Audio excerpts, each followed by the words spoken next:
concepto de shock es una hipoperfusión tisular sistémica. Quiere decir que todos los tejidos van a estar casi desprovistos de irrigación sanguínea. Una hipoperfusión tisular. Le llega poca sangre a todos los tejidos a nivel sistémico. ¿Sí? ¿Debido a qué causa? Puede ser porque el corazón, por cierto, tenga una contracción muy debida por servicios de reducción del gasto cardíaco. Es cierto, esta reducción del gasto cardíaco generalmente se presenta con infartos de la arritmia. O puede ser también por disminución del volumen sanguíneo circulante eficaz, que permite que ha habido una pérdida de sangre bastante importante. O podría ser también por un efecto neurogénico, donde hay una constricción de todos los vasos, y eso tampoco va a permitir que los tejidos a nivel sistémico estén irrigados adecuadamente. Entonces se llama hipoperfusión tisular. Ese es el shock. Es un estado de hipoperfusión tisular. Por alteraciones a nivel cardíaco, puede ser por disminución del volumen circulatorio por hemorragias, o puede ser una vasoconstricción por algún problema neurológico. ¿Sí? Esos son los tres casos, los tres orígenes que nos pueden llevar a la hipoperfusión tisular. Ahora hay 5 tipos principales de shock. Aquí tenemos el shock cardíaco. El resultado es un gasto cardíaco bajo. ¿En qué circunstancias se ve? En arritmias, en infartos del miocardio, en taponamientos cardíacos, como por ejemplo los trombos murales, ¿no es cierto? Ahí puede haber taponamientos cardíacos y obstrucción de la salida de la sangre, como los pulmones. Todo eso genera a una hipoperfusión tisular sistémica, que es el shock. ¿Sí? El shock hipovolémico se presenta cuando el gasto cardíaco ha bajado, está asociado a una reducción del volumen sanguíneo.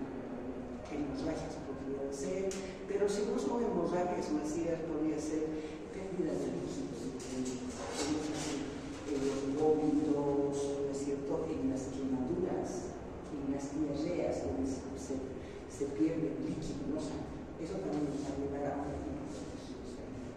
¿Sí? No solamente nos referimos a la disminución del volumen sanguíneo por hemorragia, también puede ser por pérdida de líquido, en edema, en vómitos, diarreas, ¿no es cierto? Entonces, en las quemaduras graves. Tenemos como tercer tipo de shock, está el shock asociado a reacciones inflamatorias sistémicas. ¿Por qué? Porque se desencadena por infecciones sensoriales, quemaduras, traumatismo y una pancreatitis. Ustedes saben muy bien que en una reacción inflamatoria hay una vasodilatación y estancamiento de la circulación sanguínea. Eso nos va a permitir de que los tejidos tengan poca irritación. El shock anafiláctico es una reacción de hipersensibilidad mediada por la inmunoglobulina E. Ustedes saben que el shock anafiláctico es similar a una alergia, ¿no es cierto? Entonces, y está mediada por inmunoglobulinas, las inmunoglobulinas. Y el shock neurogénico, que presenta lesiones en la médula espinal o en accidentes que han sido administrados anestésicos, por ejemplo. Ustedes saben que hay anestesias que se ponen a la médula, ¿no es cierto? Hay puede haber accidentes de la médula espinal que nos va a llevar a un shock neurogénico.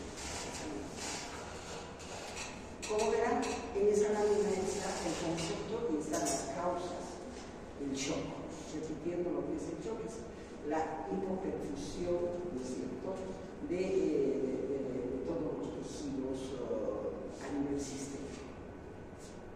3 tipos principales de shock. Ahí está, vamos a ver, el shock de origen cardiogénico, el shock hipovolémico y el shock, esos son los más importantes, perdón.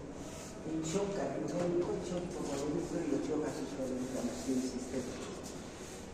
¿Cuáles son los ejemplos del shock cardiogénico? Infartos de miocardio, roturas ventriculares, arritmias, taponamientos, la embolia pulmonar. ¿Sí? Y el mecanismo principal es una insuficiencia de la bomba miocárdica. Esta bomba es muy insuficiente para poder impulsar la sangre hacia los tejidos, ¿no es cierto? Entonces ahí vamos a tener disminución de circulación sanguínea que compromete a todos los tejidos, ¿sí? Aquí está debido a lesiones intrínsecas, lesiones de infarto de miocardio, compresiones extrínsecas, obstrucciones del flujo sanguíneo, podría ser un émbolo oclusivo, por ejemplo, ¿sí? En el corazón. Hipovolémico es por la pérdida de líquidos. Esos líquidos pueden ser por hemorragia, vómitos, diarreas y quemaduras, graves traumatismos. Entonces, miren, esta es pérdida de líquidos, así, no es de sangre. Ahí tenemos ejemplo, hemorragias, vómitos, diarreas y las quemaduras. En las quemaduras graves hay una deshidratación, ¿sí? Y el volumen sanguíneo plasmático está muy disminuido, inadecuado. El shock asociado a infecciones sistémicas. Tenemos infecciones microbianas, ¿no es cierto?, que son muy fuertes, devastadoras, como las bacterias, los hongos. Pero también podríamos ver los superantígenos. En estos superantígenos tenemos el síndrome del shock tóxico, traumatismos, quemaduras, la pancreatitis. En la pancreatitis generalmente es mortal la pancreatitis, entonces porque nos puede llevar a un shock de tipo séptico o shock de tipo volémico. El mecanismo principal es activación de la cascada de citocinas, lo que les decía que da una vasodilatación periférica, y remanso de sangre, quiere decir estancamiento de la circulación sanguínea en esos vasos. Y va a haber también lesión endotelial por el estancamiento de la sangre, ¿no es cierto? Hay lesión endotelial dando por los leucocitos y pueden llevarnos a una coagulación intravascular diseminante. Ustedes saben muy bien que cuando hay lesión endotelial se pueden formar los trombos y los trombos fragmentarse, ¿no es cierto? O de lo contrario, la complicación más segura del shock es la coagulación intravascular diseminante. ¿Cuál es la patogenia del shock séptico? La patogenia del shock séptico. Mira, tiene una tasa de mortalidad del 20%. Y la primera causa es más o menos, es la primera causa de muerte en los países desarrollados. En Estados Unidos, por ejemplo, 200.000 vidas, 200.000 personas mueren cada año por el shock séptico.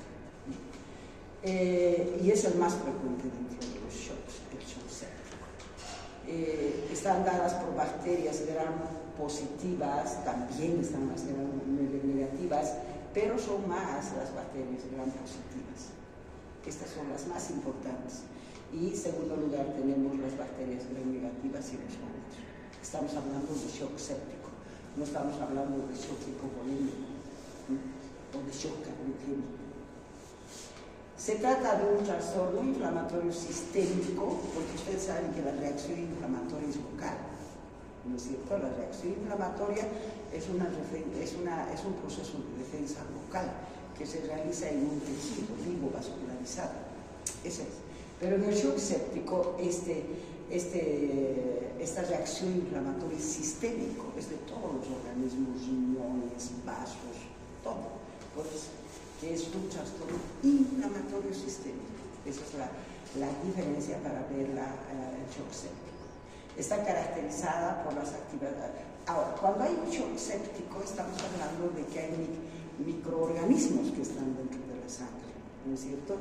Y esos nos van a crear una serie de vasodilatación, después de la vasodilatación, todos los efectos vasculares que existen en una reacción inflamatoria. Hay una vasodilatación, después de la vasodilatación viene la marginación leucocitaria, esa marginación leucocitaria va a golpear las células endoteliales, va a haber lesión de las células endoteliales. Entonces, ahí tenemos que hay una alteración de las células endoteliales, ¿no es cierto? Y cuando hay alteración de las células endoteliales entonces se desprenden las células endoteliales. Y cuando se desprenden las células endoteliales, tenemos que la porción subendotelial es altamente trombogénica, porque tenemos las moléculas de von Willebrand que se unen a los receptores de las plaquetas y empiezan a aparecer lo que nosotros decimos los trombos, los microtrombos que se encuentran en la circulación sanguínea. ¿Sí? Coagulación intravascular diseminada se llama eso. La coagulación intravascular, que vamos a ver después, es otro tema, pero el shock séptico es una de las causas para que desencadene la coagulación intravascular diseminada. ¿Sí? Y alteraciones metabólicas que a menudo provocan insuficiencia multisistémica y fallecimiento. Vamos a ver. Entonces es una alteración metabólica multisistémica. Ahí está la patogenia del shock séptico en un cuadrito. Miren, los productos microbianos van a dar lesión endotelial, ¿no es cierto? Y cuando hay una lesión endotelial va a haber secreción de interleucina 1, interleucina 8, el óxido nítrico, el factor plaquetario, todo eso, y las especies reactivos de oxígeno, todos esos se van a formar cuando hay una lesión endotelial. Y esa lesión endotelial que produce todos esos efectos que nos van a llevar a una vasodilatación y aumento de la permeabilidad. Si hay una vasodilatación, la sangre se va a detener ahí y va a haber un remanso, una mayor cantidad de sangre, no voy a decir detenida, pero enlentecida en su circulación sanguínea, y eso va a permitir también la expulsión del líquido plasmático fuera de los vasos sanguíneos. Y eso nos va a llevar a una disminución del líquido de la sangre, el líquido plasmático, que también se ve en la patogenia del shock, ¿no es cierto? En este caso del shock séptico. Y tenemos insuficiencia multisistémica. Todos estos nos van a llevar a una insuficiencia multisistémica. ¿Por qué? Porque hay menor perfusión sanguínea a todos los órganos. Y esos órganos van a entrar en insuficiencia, que por eso dice insuficiencia multiorgánica, multisistémica, multiorgánica. Pero también miren, los productos microbianos activan, sabemos muy bien que activan a los leucocitos para que salgan de los vasos sanguíneos. Primero van a sintetizar todas estas citocinas. Estas citocinas permiten activar a las células endoteliales, todo eso, ¿no es cierto? Secretan mediadores químicos de la inflamación, y miren cómo estos mediadores químicos de la inflamación activan a todos estos sustancias, al factor agregación plaquetario, al óxido nítrico, todo eso que nos va a dar una vasodilatación. Todos terminan en una vasodilatación. ¿Por qué? Porque es shock séptico. Hay una infección ahí. Y una infección siempre hay una vasodilatación porque está acompañada de reacción inflamatoria. ¿Sí? Y también nos puede dar efectos sistémicos porque es una reacción inflamatoria. ¿No es cierto? Nos puede dar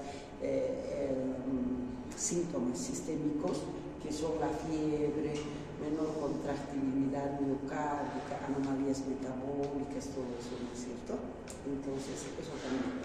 Y por el otro lado, el interleucina 10 también va a ir a estimular la apoptosis, todo eso, activan o intervienen los mediadores antiinflamatorios secundarios de una inmunodepresión. Aquí, por ejemplo, hay apoptosis de los linfocitos. Estimula la apoptosis de los linfocitos y eso nos va a llevar a una inmunodepresión.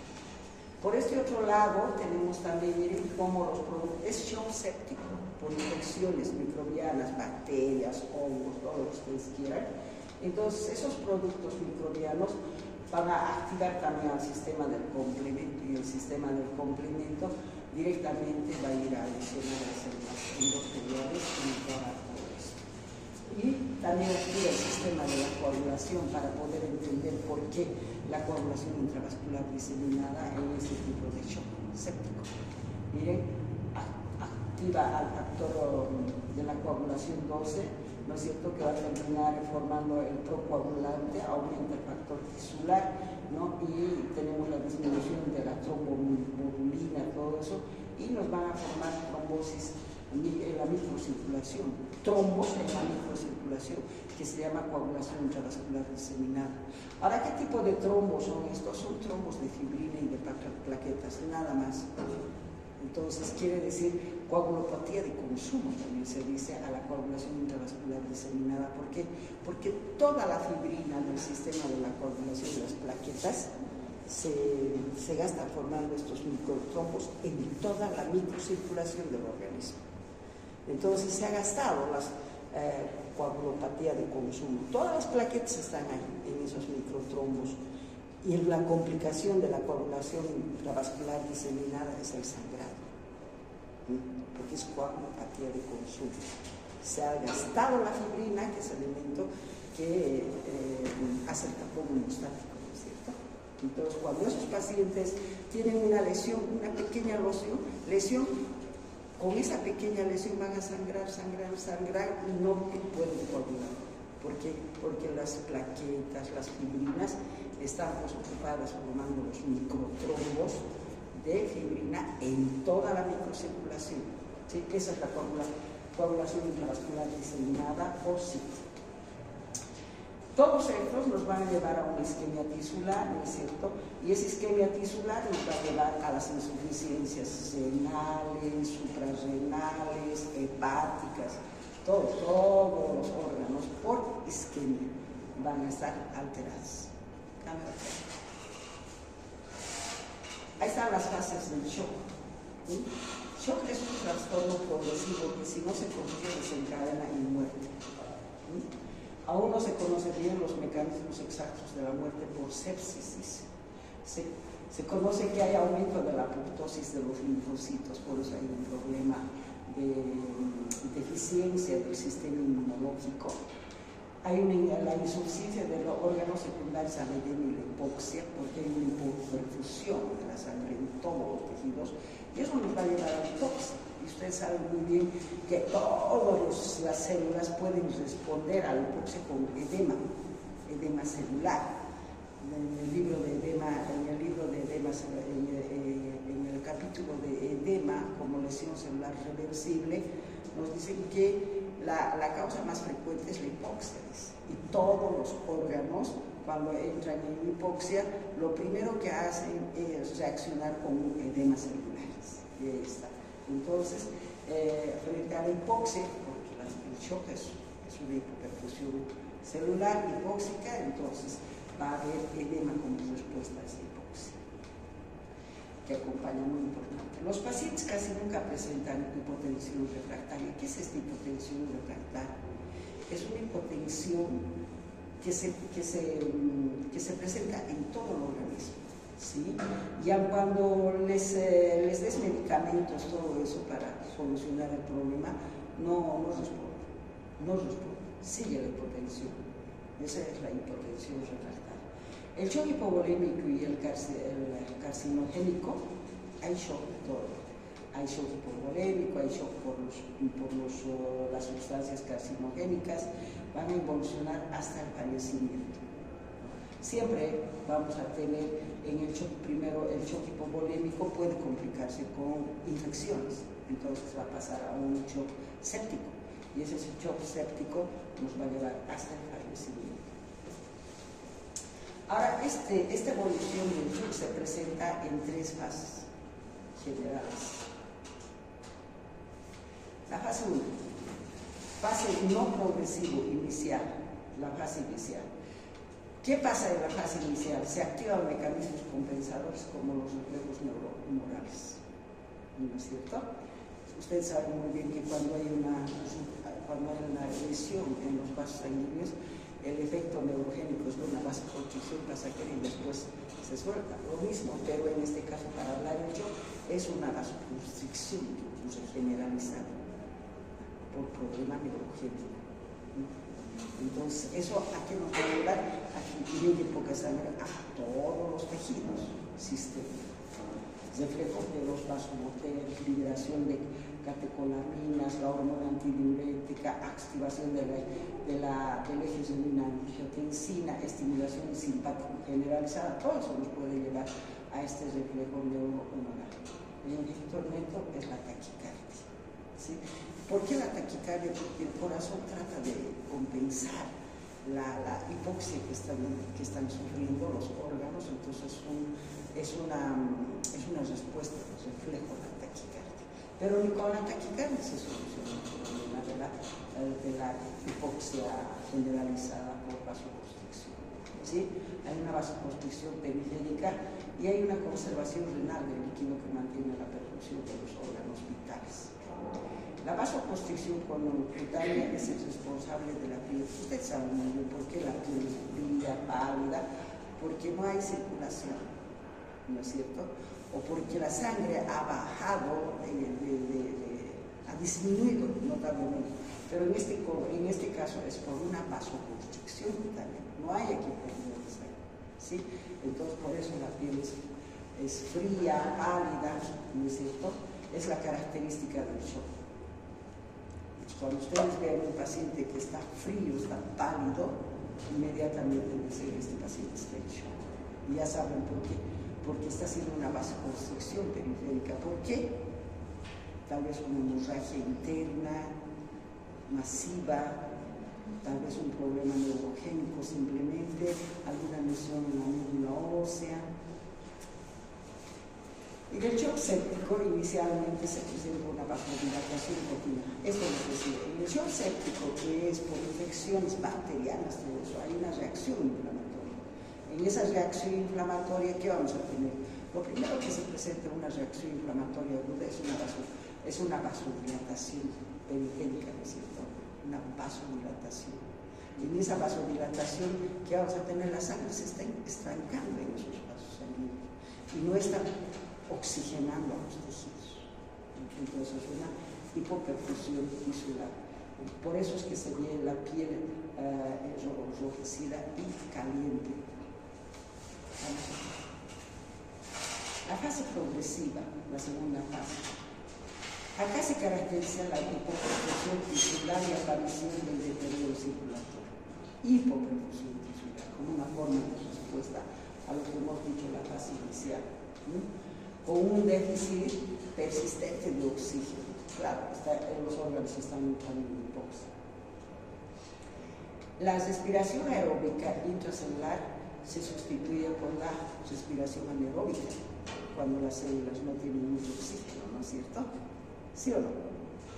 La respiración aeróbica se convierte en respiración anaeróbica, es como una forma de adaptación para defenderse de la respiración por falta de oxígeno. Con producción excesiva de ácido láctico. Ustedes saben muy bien que la respiración anaeróbica es utilizar el glucógeno para convertirlo en glucosa. Y ahí se van a producir ácidos lácticos que van a ir a acidificar, ¿no es cierto? El organismo. Entonces la acidosis láctica, que es esa, reduce el pH. Entonces tenemos que el pH ácido se amortigua la respuesta vasomotora. Las arteriolas se dilatan y la sangre comienza a enlentecerse en la microcirculación, que es característico de la reacción inflamatoria. La microcirculación participa en la reacción inflamatoria y ahí va a estar la vasodilatación, el enlentecimiento de la circulación sanguínea. Entonces eso va a empeorar más el gasto cardíaco que ya estaba llevándonos a una hipoperfusión tisular. Más todo este problema de vasodilatación de la circulación, todo eso empeora y pone en riesgo la lesión anóxica de las células endoteliales.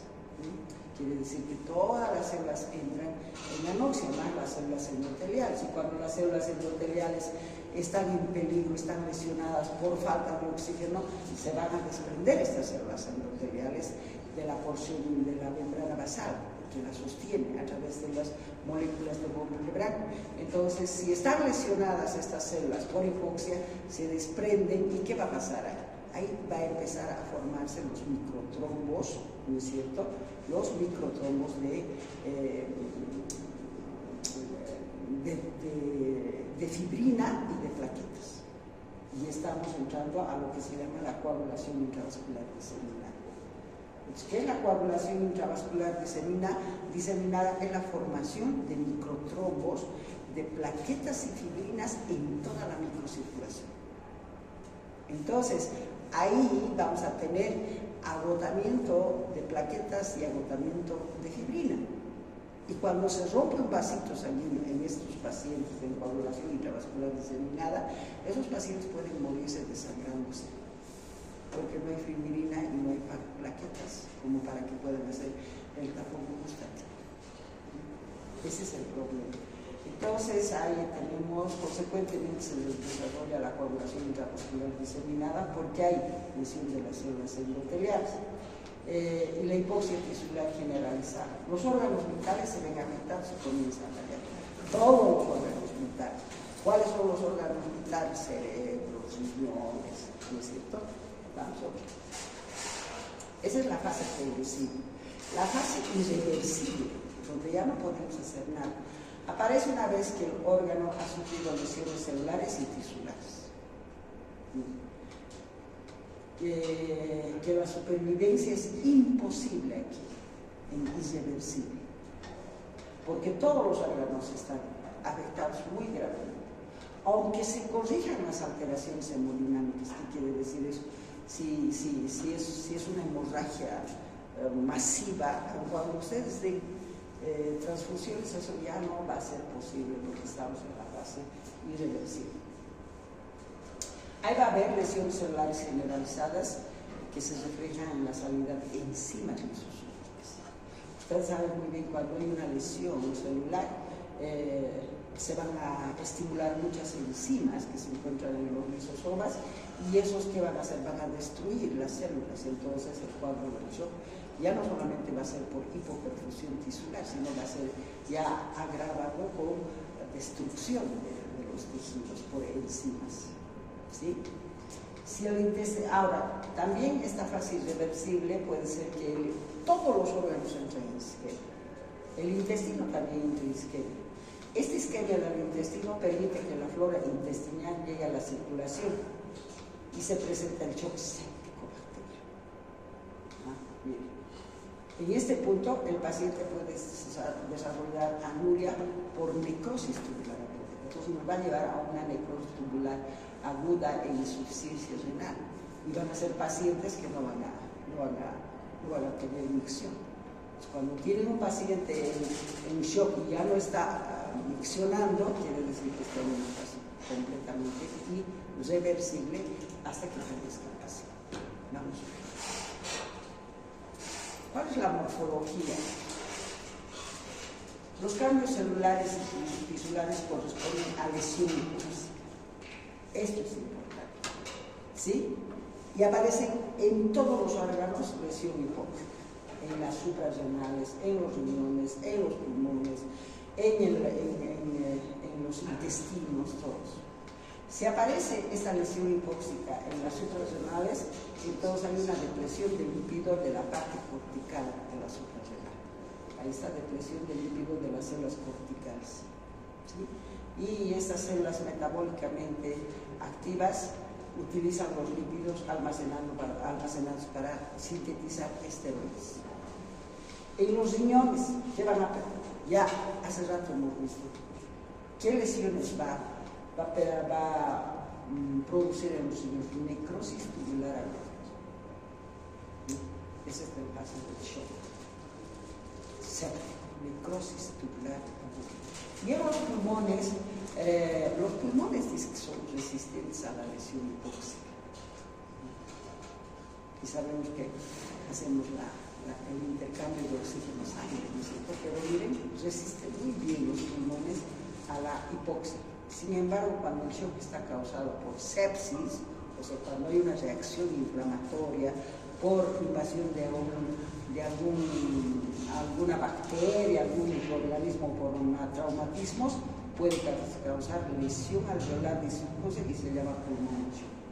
Pero la misma lesión hipóxica no va a causar mayor problema porque son resistentes a la hipoxia.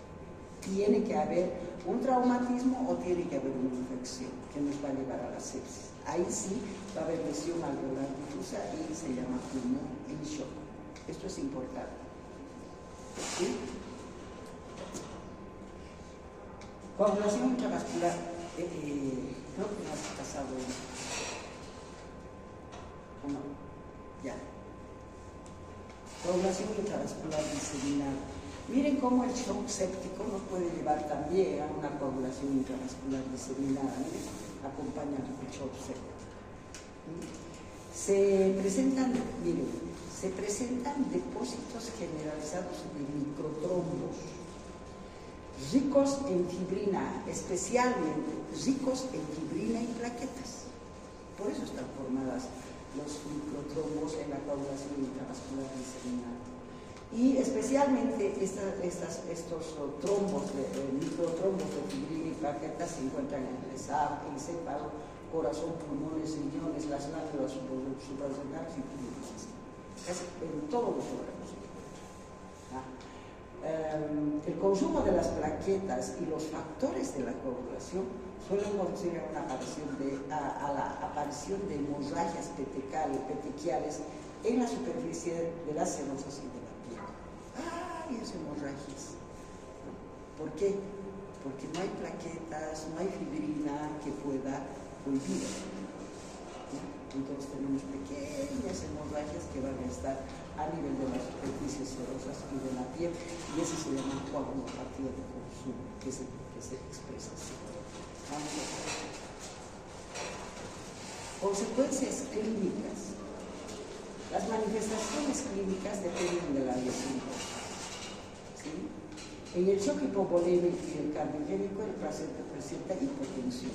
Shock hipovolémico quiere decir que ha habido un sangrado, pues va a haber hipotensión, va a haber como una forma de querer solucionar el problema de hipotensión. Hay pulso rápido y débil, ¿no es cierto?, se presenta, y taquimia, piel cianótica, fría, húmeda. Todo eso vamos a tener en el shock hipovolémico o en el cardiogénico. En cambio, en el shock séptico, que es inflamatorio, la piel va a ser caliente y enrojecida, ¿no es cierto?, por la vasodilatación periférica. Sin embargo, en poco tiempo el shock provoca disfunción cardíaca, cerebral, pulmonar y multisistémica. Siempre en el shock es un problema multisistémico. Vamos otra.